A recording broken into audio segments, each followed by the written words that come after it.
குறையாத செல்வம் பெற செவ்வாய் வெள்ளிக்கிழமைகளில் இதையெல்லாம் செய்யவே கூடாது. வாரத்தின் 3வது நாளாக செவ்வாய்க்கிழமையும் 6ஆம் நாளாக வெள்ளிக்கிழமையும் பலராலும் இறைவனை வழிபட உகந்த நாட்களாக விளங்கும் இந்த 2 நாட்களில் வீட்டில் என்ன செய்யலாம், என்ன தவிர்க்கலாம் என்று தெரிந்து கொள்ளுங்கள். செவ்வாய் வெள்ளிக்கிழமைகளில் சிலர் கடன் கொடுக்க தயங்குவார்கள். ஏனென்றால் அப்படி கொடுத்தால் என்ன நேரும் என்று கேட்கலாம். செவ்வாய்க்கிழமை முருகப்பெருமானுக்கும் வெள்ளிக்கிழமை மகாலட்சுமிக்கும் உகந்த நாள். உங்களில் பெரும்பாலானவர்கள் வழிபடும் இந்த 2 தெய்வங்களும் உங்களுக்கு செல்வ வளத்தை கொடுப்பதோடு உங்களது வீட்டில் நிரந்தரமாக இருப்பதற்கும் அருள் புரிகிறார்கள்.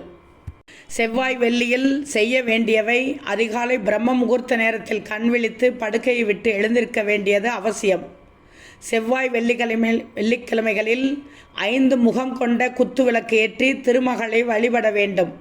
சங்கு, நெல்லிக்காய், பசுவின் சாணம், கோஜலம், தாமரை பூக்கள், சுத்தமான ஆடைகள் வீட்டில் இருப்பது சுபம்.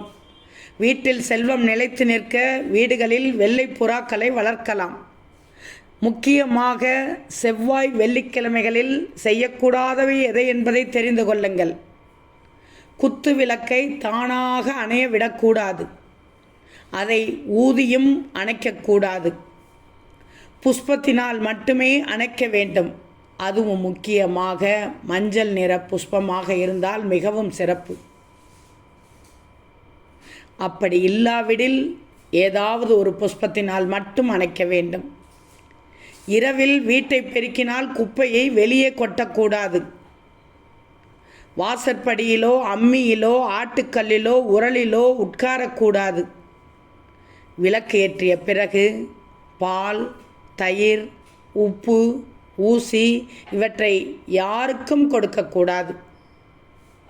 மேலும் செவ்வாய் வெள்ளிக்கிழமை அன்று உங்களுடைய வீட்டிற்குள் அல்லது வீட்டின் வெளியில் முக்கியமாக நகத்தை வெட்டவே கூடாது.